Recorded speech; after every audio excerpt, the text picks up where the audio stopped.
अगर आपको भी सुसाइडल थॉट्स आ रहे हैं या आप ऐसा कुछ सोच रहे हो तो पहले ये वीडियो देख लेना, उसके बाद फैसला आपका है कि आपको क्या करना है।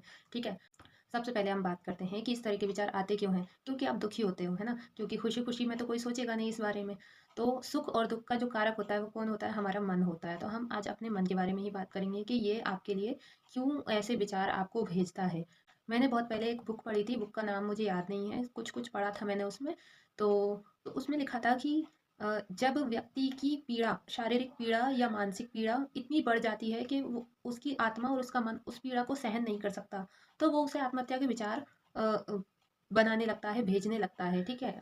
व्यक्ति के अंदर से आत्महत्या के विचार उत्पन्न होने लगते हैं। देखिए, इस विचार पे मैं यही कहूँगी कि अभी आपको क्या लग रहा है कि कोई छोड़कर चला गया, कोई रिश्ता टूट गया, फेल हो गए एग्ज़ाम में, बिज़नेस फेल हो गया, ऐसी ज़िंदगी जीने से क्या क्या मतलब है? आपको आपको बाहरी दुनिया की पड़ी हुई है, लेकिन आप एक बार अपने अंदर के बारे में सोचिए कि आपका मन, आपका दिमाग आपसे इतना प्यार करता है कि वो आपको पीड़ा में देखकर आपको ऐसे विचार भेज रहा है, आपको ऐसे आइडियाज़ दे रहा है। क्यों? क्योंकि वो आपको इस तकलीफ़ में नहीं देख सकता।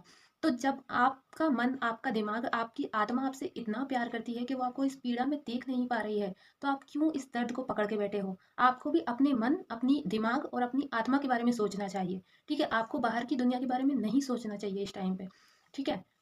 एग्जाम्पल के तौर पर आप खुद सोचिए, आपका कोई अपना है जिससे आप प्यार करते हो, ठीक है? वो आपके सामने अगर दर्द से तड़पेगा, दुख भोगेगा, उसको कुछ हो रहा है तो आप क्या कहोगे? आप प्रार्थना करोगे कि या तो भगवान इसको ठीक कर दे या फिर इसके प्राण खींच ले, इसको शांति प्रदान कर दे, है ना? हम सब यही कहेंगे, कोई भी इंसान यही कहेगा किसी अपने को तकलीफ में देखकर। वही तो हमारा मन, हमारी बुद्धि हमारे साथ करती है। जब हम दर्द में होते हैं तो वो हमें इस तरह के विचार भेजती है जो कि सच नहीं है।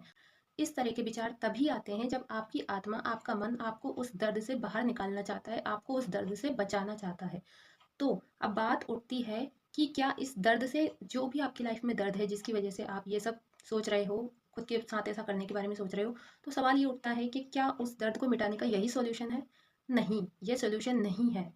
ठीक है? ये सॉल्यूशन हो ही नहीं सकता। तो आपको अभी दुनियादारी के बारे में ना सोच रहे, आपको ये सोचना चाहिए कि अगर मेरे अंदर ऐसे ख़्याल आ रहे हैं, तो क्यों आ रहे हैं? कि मैं ऐसी तकलीफ़ में हूँ जिसकी वज़ह से मेरा मन या मेरी आत्मा मुझसे ये कह रही है कि मैं अपनी ज़िंदगी को ख़त्म कर लूँ। तो मुझे उस तकलीफ़ को ख़त्म करना है, ना कि अपनी ज़िंदगी को। यानी जिस तकलीफ़ की वज़ह से आपका मन आपसे ये कह रहा है, आपको उस तकलीफ़ पर काम करना है, उस तकलीफ़ को ख़त्म करना है।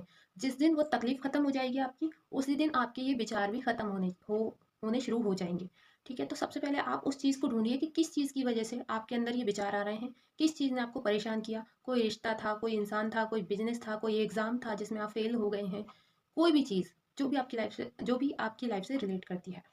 अब बात करते हैं कि ये होगा कैसे, शुरुआत कैसे करें? देखिए, कुछ मत कीजिए, आपको एक ही तरीका बता रही हूँ। सबसे पहले आप उस चीज़ को पकड़िए जिसकी वजह से आपको ये दर्द मिला है, जिसकी वजह से आपके अंदर ये विचार आ रहे हैं। फाइंड कर ली वो चीज़, अब उस चीज़ को अपनी ज़िंदगी से निकालिए, ठीक है? हो सकता है आप उस चीज़ को निकाल ना सकते हो। मान लो कभी-कभी ऐसा होता है, घर में ही कोई सिचुएशन ऐसी होती है कि हम उससे नहीं भाग सकते। तो आप क्या करेंगे?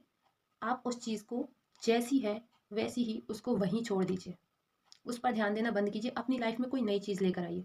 अब नई चीज़ से मतलब ये नहीं कि आप कोई नया इंसान लेकर आ जाएँ, नहीं। आप कुछ नया कीजिए, कोई कोर्स जॉइन कर लीजिए, कोई हॉबी क्रिएट कीजिए जो भी आपको शौक है, जैसे कि डांसिंग, सिंगिंग, पेंटिंग या स्टिचिंग, कुछ भी, जो भी आप सीख सकते हैं, कुछ नया सीखिए, उसको करना स्टार्ट कीजिए, ठीक है? जब आपका ध्यान दूसरी जगह डाइवर्ट होगा, तो जो पहली चीज़ जो आपको तकलीफ़ दे रही थी, उससे जो तकलीफ़ आ रही है वो थोड़ी कम हो जाएगी, ठीक है? तो सॉल्यूशन इसका यही है कि आप उस चीज़ को वहीं पे छोड़िए, उसको अपनी ज़िंदगी से दूर करिए, उससे ध्यान हटाइए अपना, ठीक है? धीरे-धीरे आप पाएँगे कि आपके ऐसे थॉट्स कम हो चुके हैं। और सबसे ज़रूरी बात कि अपनी लाइफ़ में मेडिटेशन को ज़रूर जगह दीजिए। आप 24 घंटे में से मात्र 15 मिनट भी अपने लिए निकाल लेंगे, इतना बहुत है आपकी नेगेटिविटी को दूर करने के लिए, ठीक है? तो 15 मिनट खुद के लिए निकालिए, आज से ही और अभी से ही। तो आज की वीडियो का पर्पस यही बताना था कि आपको लगता है दुनिया में कोई आपसे प्यार नहीं करता, आप प्यार डिज़र्व नहीं करते, आप सक्सेस डिज़र्व नहीं करते, जबकि हकीकत तो यह है कि इस दुनिया में सबसे ज़्यादा प्यार आप खुद ही खुद से करते हो। आपका मन आपसे करता है, आपकी बुद्धि आपसे करती है, आपकी आत्मा आपसे करती है। अपनी बाहर की दुनिया से प्यार पाने के लिए अपनी अंदर की दुनिया को इग्नोर मत कीजिए, बाहर की दुनिया से भाव पाने के लिए अपने अंदर की दुनिया को ख़त्म मत कीजिए, ठीक है? तो अपना ख़्याल रखिए, खुश रहिए और मिलते हैं नेक्स्ट वीडियो में। धन्यवाद।